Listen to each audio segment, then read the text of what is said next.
The calendar says October, but the temperature as the Bears take the field still says summer in Central Texas. We might push into the 90s today.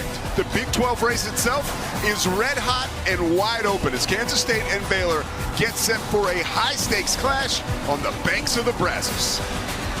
Check him out, Dylan Edwards. He turned the power back on last week for the Wildcats.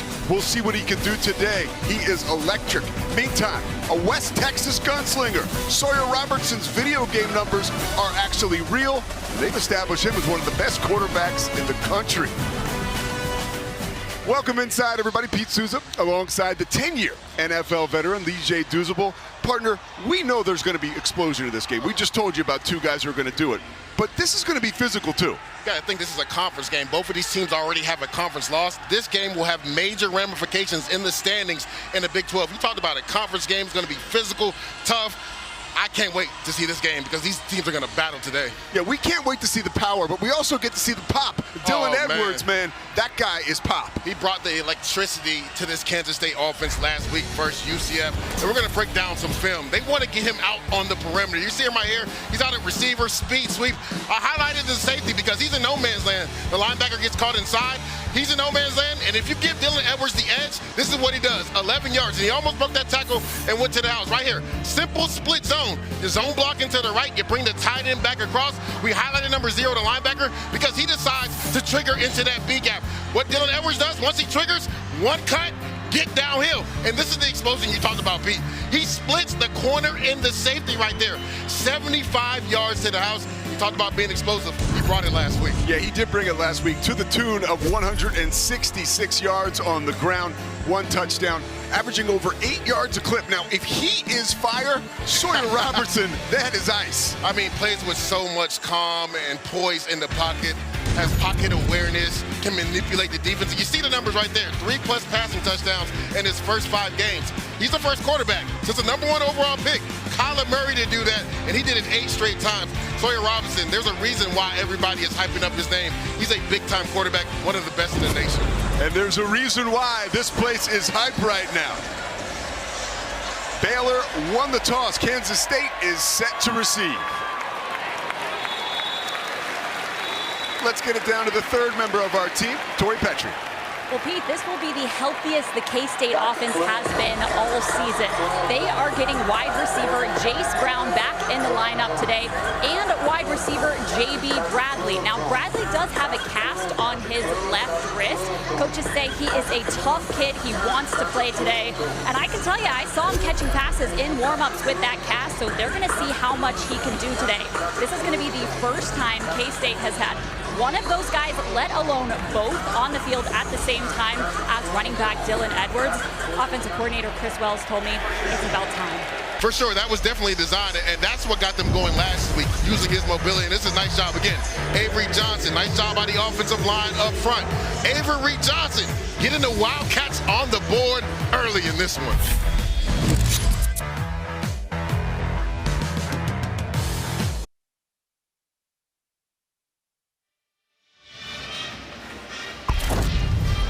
You're watching the Big 12 on ESPN. Gorgeous Cameron Park here in Waco, Texas. Not a gorgeous start for the Bears as Kansas State goes right down the field and takes it to them 7-0. So the Bears answer but melt under the hot glare of the Kansas State end zone.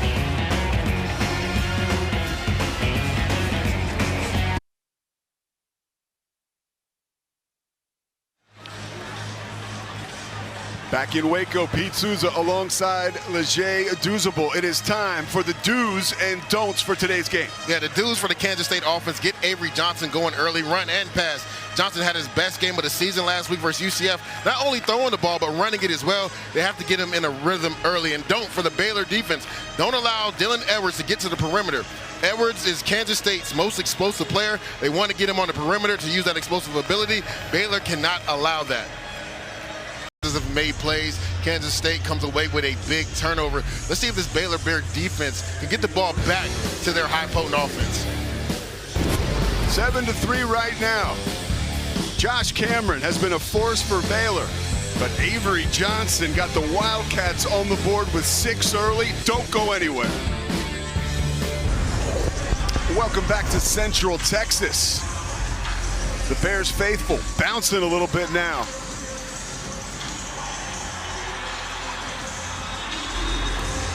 It's a 43-yard punt. The banks of the Brazos River on a beautiful day here. Big 12. It's up to things that hardly ever happen. We just saw on the last possession Baylor had, second fumble of the season for Washington, and then Sawyer Robertson on the previous drive throws his fourth interception of the year. Sawyer Robertson with a predetermined throw kind of gets confused by the coverage of Kansas State, throws up an interception. You talked about it, Bryson Washington, as hard as he runs, he rarely fumbles the ball. So let's see if this Baylor offense can get going, because they have been one of the more explosive offenses in football, but they've struggled today. Joe Klinderman, you have seen this before, by the way. Kansas State's defensive coordinator in 2022 in the Sugar Bowl. Prentice had a 47-yard touchdown for Alabama against Kansas State. All he does is catch touchdowns. Kobe Prentice in the end zone, getting the Baylor Bears rolling.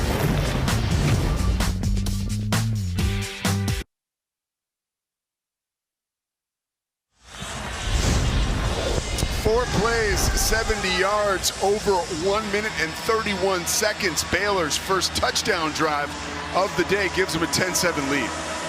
And Sawyer Robertson was big on that drive, understanding how to manipulate the defense, find his receiver, Kobe Prentice, for a big-time touchdown. We were wondering when this offense would start getting going. They got going on that last drive. Elston grabs it off a hop. Been a long day for him returning kicks. Let's get it down to the third member of our team, Tori Petrie. Well, guys, running back Dylan Edwards has been frustrated down here on the sidelines. They haven't had him playing every offensive snap, but he did get in for 2 plays on that last drive, and they weren't able to convert. His childhood friend and teammate kind of took him by the helmet. Avery Johnson did to encourage him a little bit, but still Edwards came down to the sideline and kind of shoved his helmet into the ground in frustration, unhappy about what he could make of the opportunities he has gotten.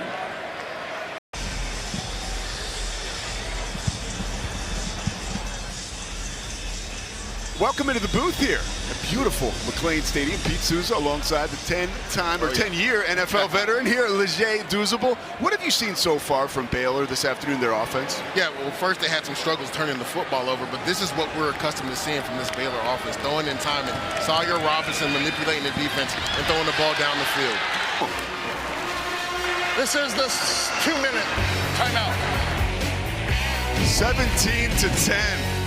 Here it is. Get your dance on. Yeah, come on now.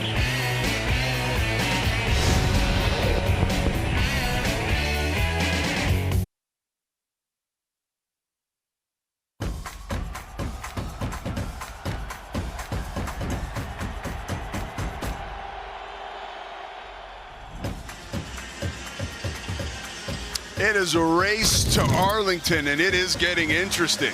Checking out some scores at the last time out. Cincinnati right now, still the first half, but up big on Iowa State. Wide open race. And that's why you have to love the Big 12. It's so competitive from top to bottom. Each week is going to be a dogfight. Well, we're going to get you to the Big 12 studio halftime report after this short break, but we mentioned earlier the Iowa State score. They are ahead right now. Or excuse me, they're losing to Cincinnati, but there it is. Best teams right now, their chances to make the college football playoff. And I would not be surprised if Cincinnati were to go ahead and pull off the upset, that they would be on this graphic next. Coach Satterfield's done a really good job down there. Let's not forget, they don't have a conference loss yet. Their only loss came to Nebraska week 1. And that kind of brings us back to the present right here. Kansas State only has 1 conference loss, as that loss a few weeks ago to Arizona was a previously scheduled match.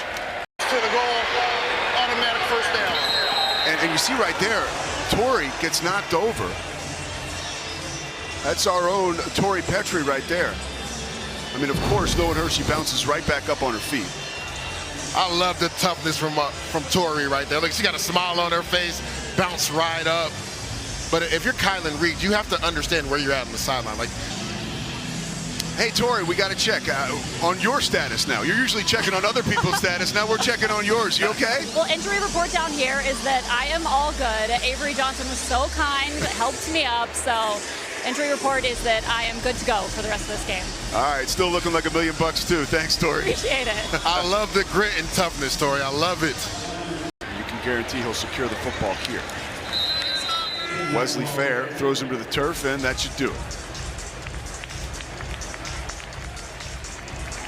A terrific first half. Talked about the explosion in the opener. We were waiting for it. It was a defensive battle in that first quarter, but these offenses came alive in the second quarter, more specifically Kansas State on that 2-minute drive. So I love the battle back and forth by both of these teams. And what do you expect? It's a conference game. In a conference game, it's going to be a tough, hard battle. A conference game that means so much to both of these teams, currently both at 1-1 in the Big 12. Let's get it down to Tori Petrie and Dave Aranda. Coach Sawyer Robinson bounced back well after that interception. You've spread the ball around on offense. What's working for you on that side of the ball? I think we're running the ball. When we're able to run the ball, we get some momentum, and their core people come tighter into the core and open up some glance routes and some in-breaking routes on the outside. We've been able to capitalize. We got to continue to run the ball. What do you need to clean up in this second half? Well, I mean, defensively, we're doing good things until we get a lead, and then we let them right back in it. It's happened twice. We have to not be, our energy and our execution can't be determined by them. It's got to be us. We're not doing that right now. Thank you, Coach. Thank you. The philosophy major, Dave Aranda, right there on brand. 100%, and what he spoke was 100% facts, right? Their defense has played well, but you can't give up a 2-minute score right before the end of the half. All right, stay tuned for the Big 12 Studio Halftime Report.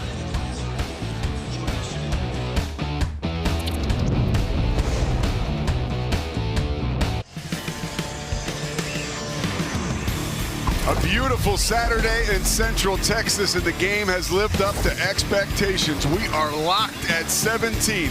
Brand new ball game set to start in the second half as we welcome you back inside McLean Stadium.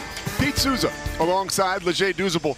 One thing today we knew was going to be important for Kansas State was Avery Johnson. He's been on point. And he's been really good, and his best playmaker on offense hasn't really gotten going. And Dylan Edwards, I love how efficient he's been with the football, knowing exactly where to go, but he's also used his mobility as well. Yeah, that efficiency has served him well this year, but it was really starting to pick up. Let's take a look at some of the highlights from the first half. He was surgical. Yeah, he was, and drawing it up for your quarterback draw. We talked about it in the beginning in do's and don'ts, getting him going, not only throwing the ball, but running it. Nice play call by Matt Wells. Right here, cross dog blitz, makes 2 defenders miss, keeps his eyes down the field. Jerron Tibbs for a big completion on that 2-minute drive that leads to points. He's played really well, but Sawyer Robinson has been in his bag too. Watch how he ducks up under this defender, keeps his eyes down the field. Caden Knighton for a big completion, and then manipulating the defense, looking the safety off, finding Kobe Prentice down the seam. This has been high-quality quarterback play, and when you're Kobe Prentice, after you score, you dance on it. And there they are back on the field, ready for a second half.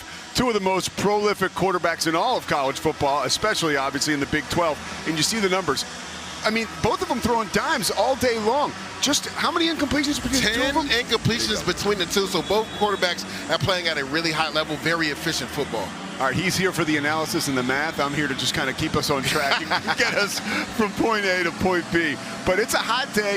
The fans have been in the stands, and you see right now, Baylor will receive the second half kick.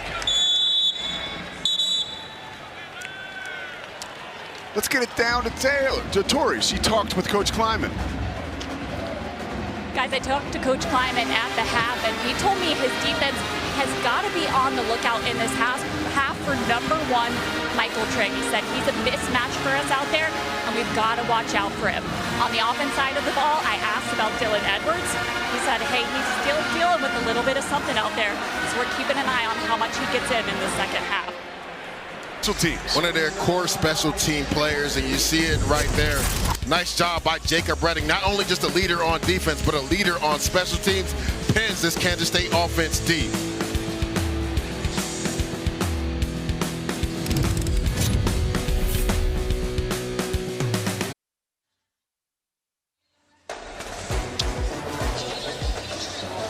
The beautiful suspension bridge in downtown Waco.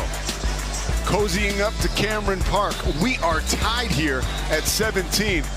And Kansas State with the football in the shadow of their own goalpost after a wonderful special teams play. A 50-yard kick that was down right at the 3-yard line.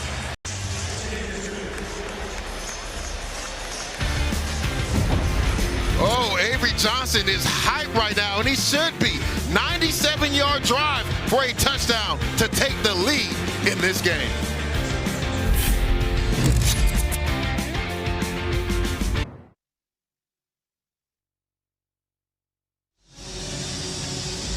A huge drive ended with a touchdown from Jace Brown. 14 plays, 97 yards over the course of 6 minutes and 41 seconds, and that's exactly what Kansas State wanted to do. Yeah, talking to Matt Wells earlier this week, I know people were down on the Kansas State offense before the UCF game. And I said the biggest thing was you guys didn't have sustained drives, a lot of 3 and outs, and it's hard to get in the rhythm on offense. Well, you just talked about it. 14 plays, 97 yards. They scored at the end of it, and sometimes your best defense is keeping the opponent's offense on the sideline, and that's exactly what they did, almost bleeding 7 minutes off the clock before Sawyer Robertson and this Baylor offense can get back on the field.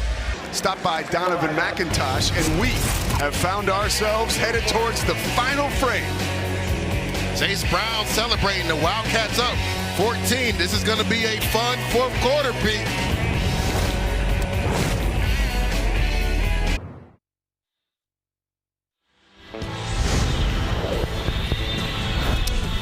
The Big 12 Conference is fire. We said that pregame, and here are some of the reasons why today. Huge win last night for BYU. Bear Bachmeier, a true freshman, 351 yards, 1 passing touchdown, 1 rushing touchdown. And oh, by the way, Cincinnati leads Iowa State, 14th ranked Iowa State in the third quarter. But Iowa State putting together a comeback right now. And tonight, all eyes on Texas Tech playing Houston at H-Town. So Sawyer Robertson in the offense now, back onto the field with another chance when we come back. 55-yard punt, 11-yard return.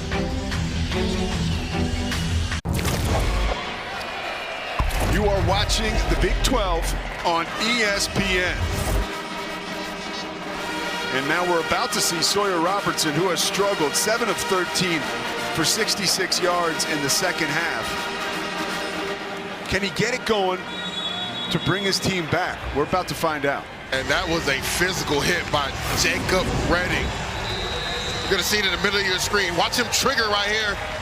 Make sure he doesn't catch it. What a physical hit. And it looks like Garrett Oakley is actually still down on the ground. How about Redding? When we met with him yesterday, the kid is so humble, and his eyes wide open looks at us and he says, you know, really nobody knew who I was like a year ago. And we said, who? What do you mean, like nobody? He said, like my friends and my family, and that was about it. And now everybody wants to talk to him and about him because he's a starter after being a walk-on. Literally love the story, right? As an undrafted free agent, I kind of understand what it's like to be a walk-on in college football. And he said only defensive coordinator Matt Pallage and the recruiting coordinator knew who he was. Some coaches didn't even know his name, and he set goals for himself. And it was great hearing Matt Pallage and how he believed in him as a walk-on. Said, this is your goal that you want to do. You want to be on special teams next year. You want to be a contributor on defense. And now he's one of their best defensive players. Playing at Baylor was actually a dream for Jacob Redding. He is a Baylor Bear through and through. His mom went to Baylor. His uncle played baseball and football here. His family actually had season tickets when McLean Stadium opened. He even had his childhood birthday here one year. He says his mom sends memories in family group chat, and he says to himself, that kid wishes he was where I am right now. That's great stuff, Tori.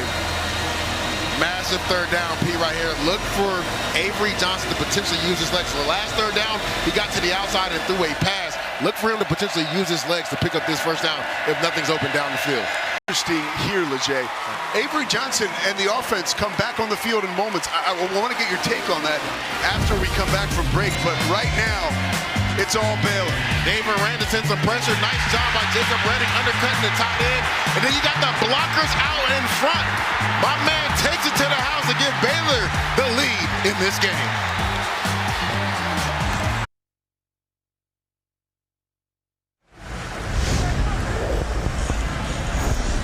Welcome back to Waco, where it has been quite a day for Jacob Redding. You know, I think he might actually go home in this Bear suit. He is really soaking in his big play. We just talked about how he grew up a Baylor Bears fan. This is such a moment for him, guys. So Kansas State surges ahead 34-32. What a game it has been here in Waco. We knew we'd see some fireworks, but I didn't think we'd see this. all the way down the stretch we come now. 1:48 left in this one, Leger. What do you do if you're Baylor? Not only to move the ball down the field, but to do it efficiently, and you got to be careful too. Yeah, because you don't want to leave too much time if you do score at the end, but most importantly, you want to take care of the football. They already have a couple turnovers in this game. Look for Michael Trigg, their big tight end, to get involved in this game. And also with 2 timeouts, they can still run the ball with Bryson Washington, but you have to love what you saw from the Baylor Bears defense. Back up against the wall in the red zone, they hold them to a field goal. Now, if you're Dave Aranda right now, what are you thinking? Are you thinking a field goal, or are you going all the way selling out for a touchdown? No, you want to win this game based off your offense and how explosive it's been. You trust your quarterback, Sawyer Robinson, so you're going to throw the ball down the field. You're going to put your faith in this offense to go win the game. Here we go. Situation here in Waco. Baylor has battled back from down 14 with 8.5 minutes left in the fourth quarter. They've done it again. You talked about it, right? The SMU game, they were in the same scenario, and that shows you the mental toughness and fortitude of this team, right? To battle back down 14 in the fourth quarter. They put a couple drives together. The defense comes away with big stops, and then special teams right there getting a crucial block to win the game. 35-34 is the final score here from Waco, Texas. We knew it was going to be hot today. We didn't know it was going to be hot like this. You talked about it in the intro, right? This is going to be an explosive game, a lot of explosive ability out on the field. But we saw guys on defense making plays as well. And again, the game ended on a special teams play. Conference play, game's always going to come down to the wire. And the tide turned on an interception for a touchdown by this young man, Jacob Redding, standing by with our own Torrey Petrie. Jacob, I think we expected to see the offense score a lot here in this game, but what a game for your defense and your special teams. What makes you most proud of your guys today? I mean, we fought. We were down 14 in the fourth quarter, somewhere we've been before. We knew what we had to do. We knew we had to keep fighting, and we don't give up till the whistle ends. To the last play of the game, we're not giving up. So it's just a testament to what we work on every week and what our coaches tell us and that we believe. We talked this week about how when you first joined this team as a walk-on, nobody knew your name. Well, they certainly know your name after that pick six. Walk me through what you saw on that play. Well, I mean, it was isolation, corner blitz, so I knew I had to make a play. I knew they were going to come to me if they saw the corner blitz, and I mean, he made a play. He stepped in front, picked it off, and saw my guys blocking for me. So. What were the emotions like on the sideline celebrating that one? We saw you with the Bears suit on. What was it like celebrating that one? Oh, I was so tired. I was so tired. But I mean, it's your brothers, and they're jumping on you. They're telling you all these things and just congratulating you, man. It's just like dream come true. All glory to God. You talked to us this week about how you grew up as a Baylor Bears fan. You watched this team growing up, and now you get to make big plays for them on the field. How did today feel for you? Man, this is something that I never really thought I would be at. I never really thought I'd be doing this. So for this to be even a possibility was a lot of things God had to open up in my life and put me here in these positions and just to spread his word and spread his gospel. So, I mean, thank the Lord. So, Coach Aranda said this is a big win because you got to be able to win at home. What does it mean to be able to take home this win on your home turf? Yeah, we've struggled at home. The emphasis this week was this is our house. You're not going to let somebody walk into your house and take your stuff. So we locked the gates and we set fight to the end. All right, don't take Baylor stuff. Thank you so much, Jacob. Yes, ma'am. Thank you. God bless. Well, the gates were locked, and there was a hand that reached out over the gates. And let's see it right here. Cooper Lands does a nice job getting low and then getting his hand up, right? Nice push, gets his hand up, gets that crucial block to get them off the field. I talked about it. It's going to be a low trajectory because you have to muscle this ball through to get it for a 56-yard field goal. What a block by Cooper Lands. And again, elation by Dave Aranda right there. The unthinkable happening here today. A former walk-on returning a interception for a touchdown. And then the field goal, and then a blocked field goal. We have seen it all today from Waco, Texas. For Leger Douzable and our entire ESPN crew, I am Pete Souza. Final score, Baylor 35, Kansas State 34.